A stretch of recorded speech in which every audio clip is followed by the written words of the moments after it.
Audio Jungle.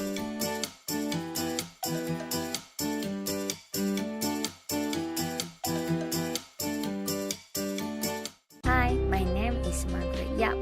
Our group will explain about employment of women in Malaysia.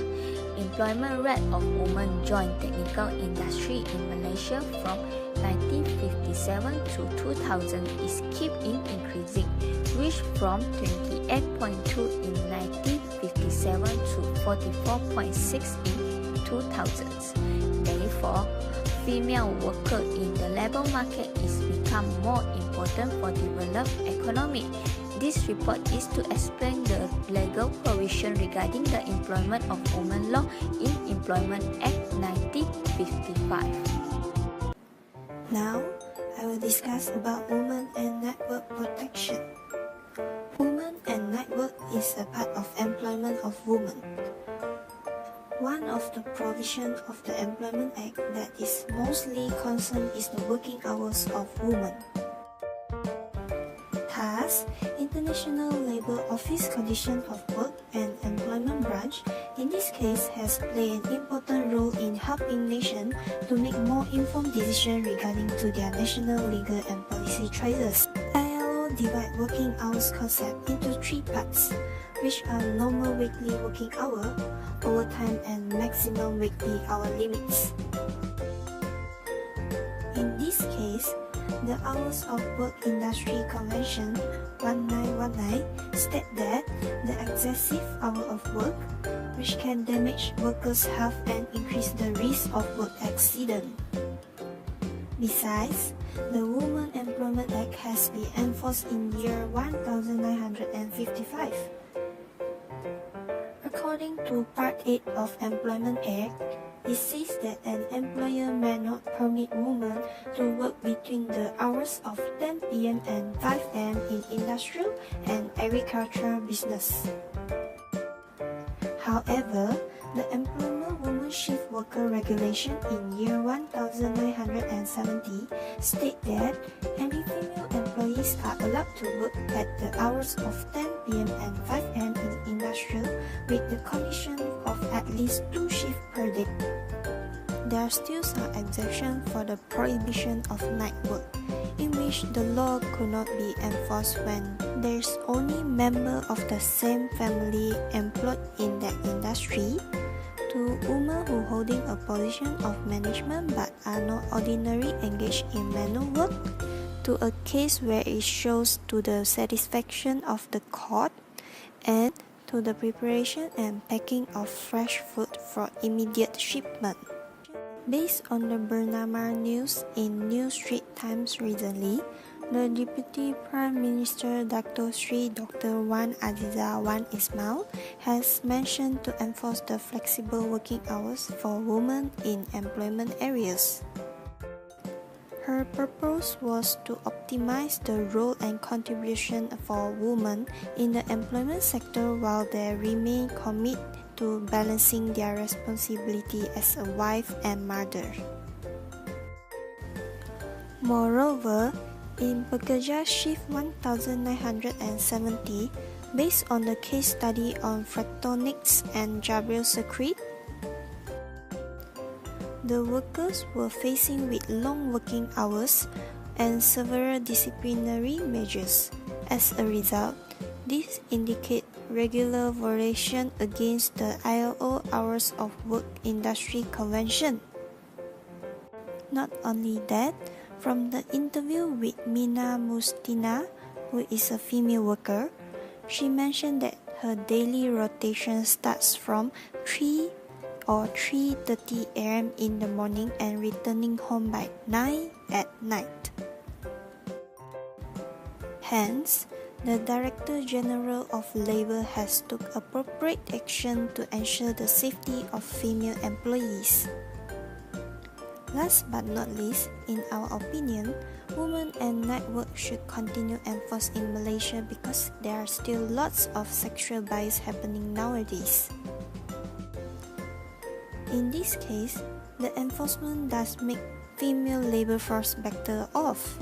However, the law should not just focus only towards the terms EA employees, whereby just focus on the smaller scope of female workers. Meaning that the enforcement should focus on all female workers who work in the industrial, whereby those female workers who left outside the box are able to get involved by getting their rights to get the protection from law. Underground work defined as underground mining activities. According to International Labour Organization, Convention No. 45, the term mine includes any undertaking, whether public or private sector, for any substance from under the surface of earth. In the Malaysia Employment Act 1995, the law restricts that no female employee shall be employed in any underground working. This prohibition law is to protect the safety and health of the women. This is because mostly men workers are participating in the underground mining industry, hence women will have high chances of getting sexual harassment and murder by the male workers. Besides that, poor environmental sanitation in mining also cause high chances of getting disease for women. According to ILO, the prohibition law may exempt for those women who are holding position of management but do not perform manual work, employed in health and welfare service, women who spend training in the underground mining area, and women who need to enter underground mining area. Furthermore, based on IOL, there are 98 countries ratified for this prohibition law, which include Malaysia, China, Indonesia, Singapore, and others. However, there are 30 countries also denounced this prohibition law, which include Australia, Brazil, Canada, Italy, and others. Pursuant to IOL, Underground Work Convention No. 45, Article 3, 1935, Malaysia restricted the law of underground work for women on 11 of November 1957. This prohibition law has been enforced in Malaysia until today. In our opinion, we think that Employment Act should continue implement this prohibition law. This is because underground mining is a very dangerous job for women, as incident could happen anytime. Therefore, this prohibition law provides an opportunity for women to find a better job, which provide them better securing working environment. In terms of maternity, each female employee should be protected and has the right to have their maternity leave without concerning on sudden dismissal. In Employment Act Section 37, subsection 1A, it stated that female workers should be given maternity leave not less than 60 consecutive days, as well as maternity allowance. They are allowed to return to work once they are deemed fit for work by a registered medical practitioner with the consent of her employer. However, they are not allowed to return to work earlier than 30 days of their confinement date. Employers are allowed to ask female employee to take leave 14 days earlier if she was unable to perform well, according to Section 37, subsection 1B. Maternity leave is not being entitled if female worker has 5 or more surviving children. If she has less, then she shall be entitled with maternity allowance. According to Section 37, subsection 2B, a daily rated female employee will receive her maternity allowance at her ordinary rate of pay for 1 day. While in Section 37, subsection 2C, it stated that monthly rate of pay female worker shall deem to receive a maternity allowance if she continues to receive her monthly wages.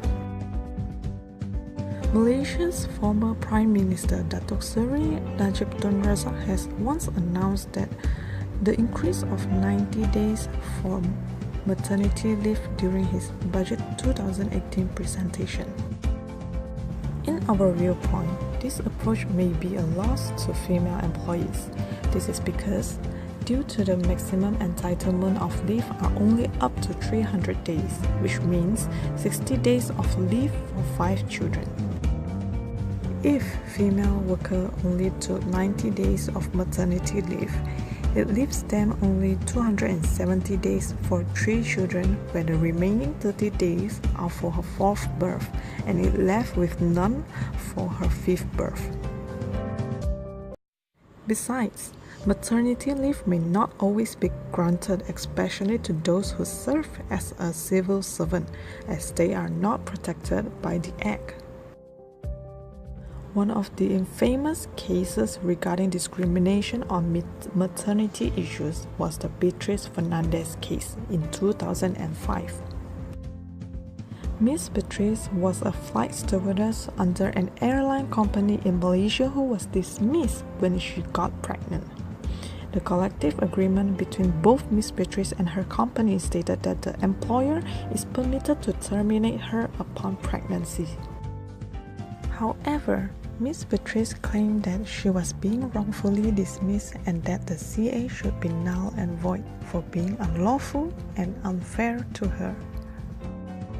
Maternity protection law is one of the fundamental labor rights in terms of universal human rights. Hence, different region of country entitles different length of maternity leave. For instance, Eastern European and Central Asian countries entitle 18 weeks of maternity leave, while the African countries entitle 12 to 14 weeks. Middle East countries entitled 17 weeks of maternity leave. However, the Latin America and Caribbean as well as the Asia countries entitled at least 14 weeks of maternity leave. In conclusion, Employment Act 1955 is very important to women in workplace. However, it is not enough to protect all female workers in Malaysia. Therefore, government should reform some Employment Act for women.